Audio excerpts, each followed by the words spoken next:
everyone, and welcome to the Lake Superior Quality Innovation Network, or LSQIN, learning session. The LSQIN represents Minnesota, Michigan, and Wisconsin under the Centers for Medicare and Medicaid Services Quality Improvement Organization Program. This is the third webinar in Learning Session 1, which highlights goal setting and its importance in the QAPI journey. I'm Liz Dominguez, Nursing Home Consultant at Metastar. Following this webinar, you will be able to better understand the importance of goal setting and understand how to fill out the QAPI goal setting worksheet.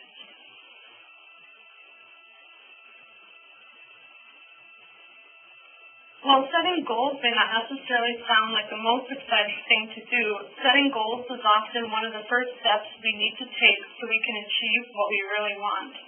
Setting goals is needed to see where we currently are and where we want to be. It sets clear expectations of what we want to accomplish and motivates us as it makes us look toward the future. The importance of goal setting is also found in the Nursing Home Change Package, which is a compilation of ideas and practices from high-performing nursing homes across the country. The efforts described come from conversations and observation of leadership and direct care staff and include strategies as well as action items that are intended to stimulate creative and critical thinking to help foster a culture of quality in your nursing home. The Change Package includes 7 strategies, and Strategy 5, be a continuous learning organization, relates closely to goal setting and using your data to make informed decisions. Successful nursing homes have found that setting goals should involve all staff and should occur all the time, not just, for example, one time a year. And when you set goals, push yourself and set stretch goals. For using state and national data to compare yourself to others, CASPER data can be useful because it readily provides state and national averages. The Change Package also reminds us that change can be difficult, so involve your staff in doing your goal setting, as different disciplines and shifts will have different perspectives. While implementing change so you can achieve the goal, also remember to ask your staff for feedback and be responsive to their barriers or concerns that they may have. And then remember to acknowledge the positive change that is occurring within your nursing home. Becoming immersed in quality assurance and performance improvement can be a challenge because there are many steps to take to get you to where you want to be. Use of the QAPI goal setting worksheet allows for a straightforward plan when starting off. The goal setting worksheet uses the SMART formula, which enables you to be specific and precisely state your goal and ensure that your goal is measurable. It also addresses if the goal is reasonable and attainable and if it is relevant to what you actually want solved. And finally, it addresses if the appropriate start and stop dates are determined. Here are a few goal-setting tips to remember before deciding what you want to work on. Before setting a goal, determine your nursing home's priorities. To assist with this, use the QAPI prioritization worksheet, which will help you to more clearly define what is a high priority by ranking your current areas for improvement. Goal setting should provide a clear direction to your team, and so this is where the SMART formula can be helpful. Consider the 80-20 or the Pareto principle when establishing your priorities. This means that often a small amount of something, or the 20%, can account for 80% of your problems. Or another way to look at it is 80% of the results often come from just 20% of the effort. This helps you to spend the majority of your time on the critical few elements to assist you in reaching your goals. Also, writing down your goals makes staff more accountable and makes the process more transparent to the entire facility. Lastly, it's often easier to start small when setting goals and go from there.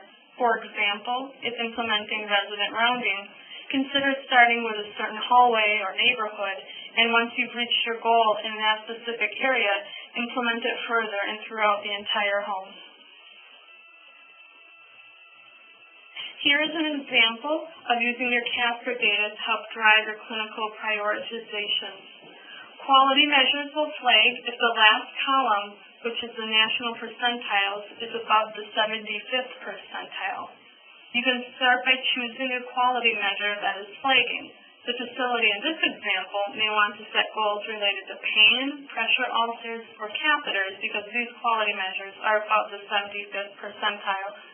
And in this example, you can see that the new or worsening pressure ulcers is highlighted in red for the 91st. The CASPER data is useful because not only will you use the data for setting a goal, but you will continue to use this data to help you to know if an improvement is being made over time. So now that you've reviewed your CASPER data and have done your QAPI prioritization worksheet, and as a team have decided to focus on pressure ulcer prevention, we will now walk through filling out the goal setting worksheet.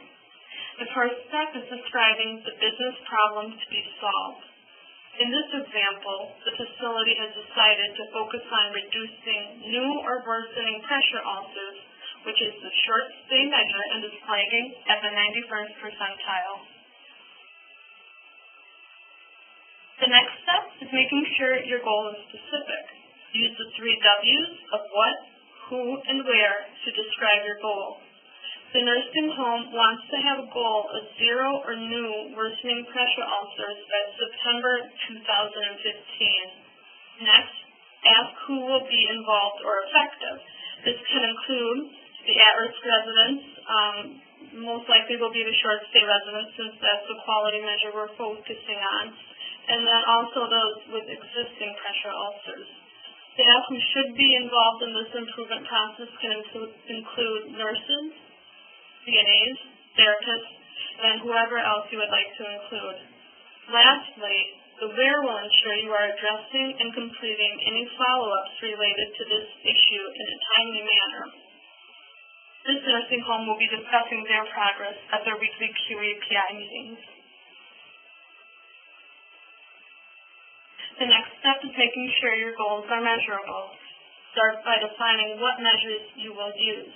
Besides the short stay quality measure, this nursing home is using their Braden scale, their admission skin assessment tool, the skin assessment tool which is updated weekly by licensed staff, and the CNA skin assessment tool which is also updated weekly by the CNAs. They are also including their 24-hour board which includes any resident changes. Next, address what your current data shows. This nursing home has 6 short stay residents who are flagging for this measure because they have either developed pressure ulcers or their existing pressure ulcers have worsened. Lastly, the nursing home has stated they want to decrease their number to have 0 avoidable pressure ulcers or 0 worsening pressure ulcers. The next step of goal setting is making sure the goal is attainable. In relation to the first question of asking, did you base your goal on an average score, the CASPER data is again useful because it readily provides the state and national averages and compares your nursing home to others using the national percentiles. With this data, the nursing home can see they are above both the national and state average for this short stay measure. The last portion requires your team to reflect on your measures and double-check if the goal is attainable by asking your team if the goal is too high or too low. The fourth part of using the SMART formula is making sure your goal is relevant and it actually addresses what you want solved. This nursing home has stated, by eliminating nursing home-acquired pressure ulcers and preventing existing pressure ulcers from worsening, we will improve our CASPER data so that this measure no longer flags. The last part of the SMART formula is making sure your goal is time-bound. This facility has stated that by September 2015, they want to have 0 avoidable pressure ulcers and 0 worsening pressure ulcers for their short-stay residents.